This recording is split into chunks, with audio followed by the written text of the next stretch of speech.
It's very interesting to hear people say, I don't have anything to believe in, or I don't have any faith in anything at all. My sister was looking to purchase a big ticket item for someone in the family, and as she said, I'm going to go look for this, and I'm looking for a used one, and I don't want to pay, brand new prices, so I think I can do that. And someone had said to her, as she was recounting the story to me, they said, okay, well, good luck. And she said, yes, I said a prayer.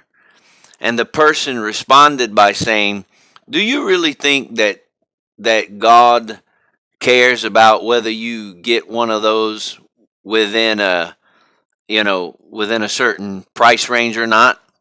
And she said, well, I don't see why not. He cares about the lilies of the field and the birds of the air. So, yeah, he cares about whether I get that or not. And all of that can be debated and discussed. You can have a theological discussion about that. But what I was interested in is what she said the person responded to her by saying, I wish I had faith like that. And I was talking to her, and it just dawned on me, we all have faith. We all have a measure of faith. Here's the thing about faith: it doesn't matter whether you go to church, don't go to church, don't know anything about church. You could be a heathen, a pagan, an atheist. Uh, you can believe in Buddha, Huda, Muda. It doesn't matter. Everybody has a measure of faith. It's not about whether you have faith or not, because everybody has faith. It's what do you invest your faith, your belief that you have, what do you invest it in? That's what it's all about. You say, well, I know I've been to church, or I was kicked out of church, or I hate church, or I'm an atheist. Doesn't matter. You have faith. I'll prove it to you. When you go to bed at night, tonight, whatever night, and you get ready to get in the bed, do you stop before you get in the bed and have a conversation with yourself and say, I wonder if that bed is going to hold me up? And if it does hold me up, will it hold me up all night? I wonder, will I wake up in the morning and the ceiling fan has crashed in on me? You don't do that. The rational person doesn't do that. You go to bed, you pull the covers back, you crawl in the bed, you leap into bed, and you don't have that conversation. Why? Because you have faith that the bed is going to work like it has every other night since you've purchased it. When you get up in the morning, do you get up and before you turn on the lights to go into the kitchen, or before you turn on the coffee maker, do you say, huh, now if I flip that light switch, is everything connected correctly so that the lights will come? No, no, you don't.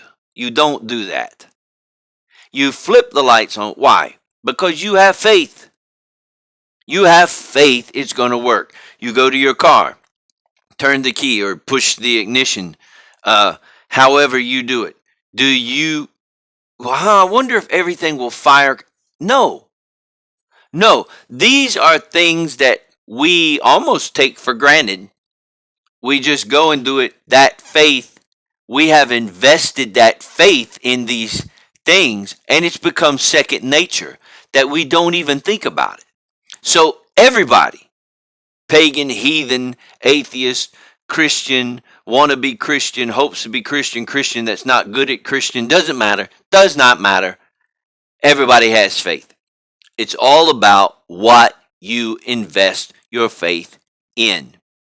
Now, uh, people that are super positive and work at being positive, they have invested their faith in believing something good is going to happen. People who have faith in uh, God and the universe and Jesus and all that is good and everything, the Jewish writings, all of that. They've invested their faith. It's all about, everybody has faith.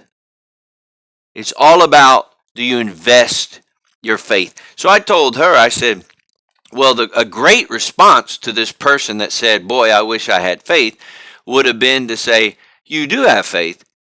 It's just where you invest it.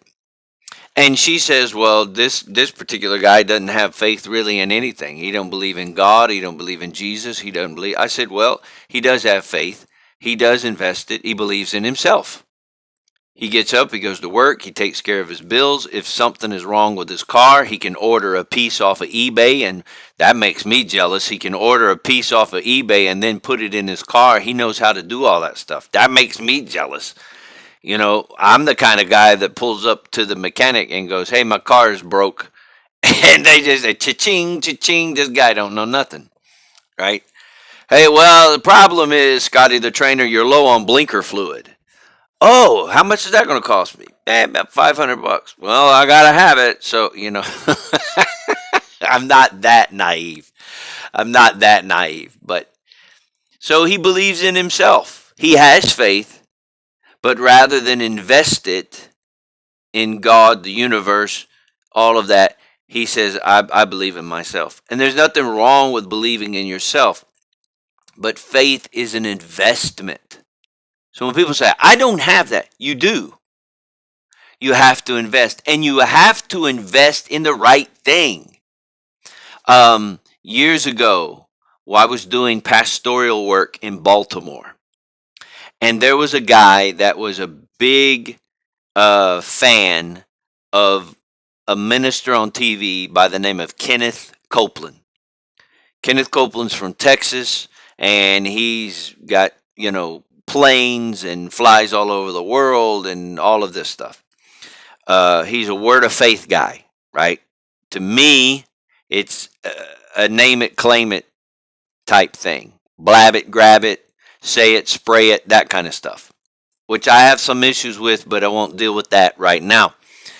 So he says to me, he goes, I want to have the kind of faith that Kenneth Copeland has. And I said, why is that? What kind of faith is that? He says, Kenneth Copeland needed a plane, and he believed God, and he got that brand new airplane.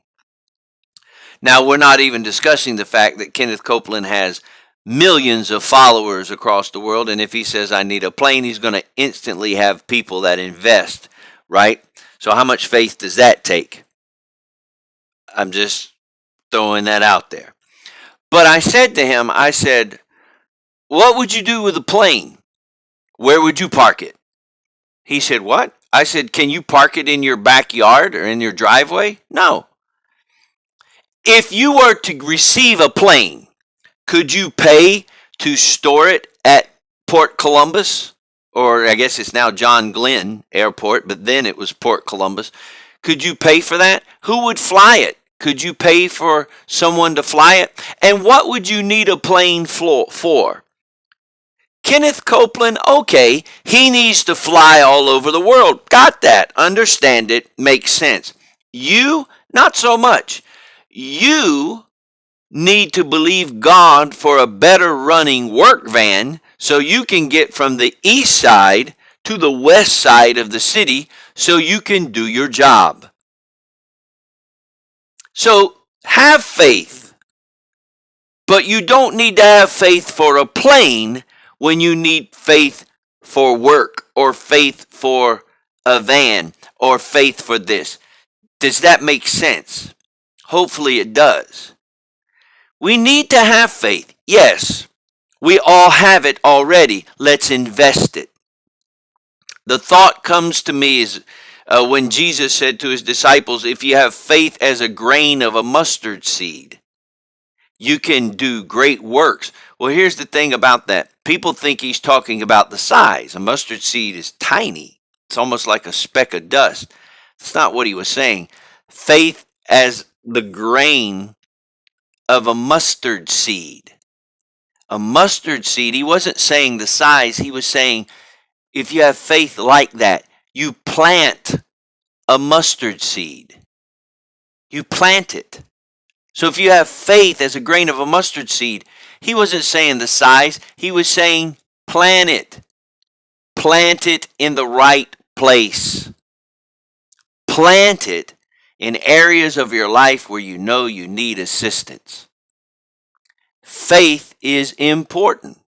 Now, once you have faith and you plant it, you got to do the work, because faith without works is going to be dead. So you still have to get up and do the work.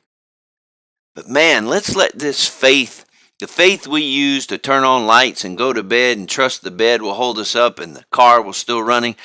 We need faith in the betterment of our life and the betterment that the universe and that God Almighty has better things for us.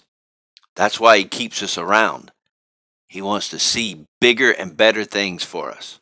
Now that's something worth believing in.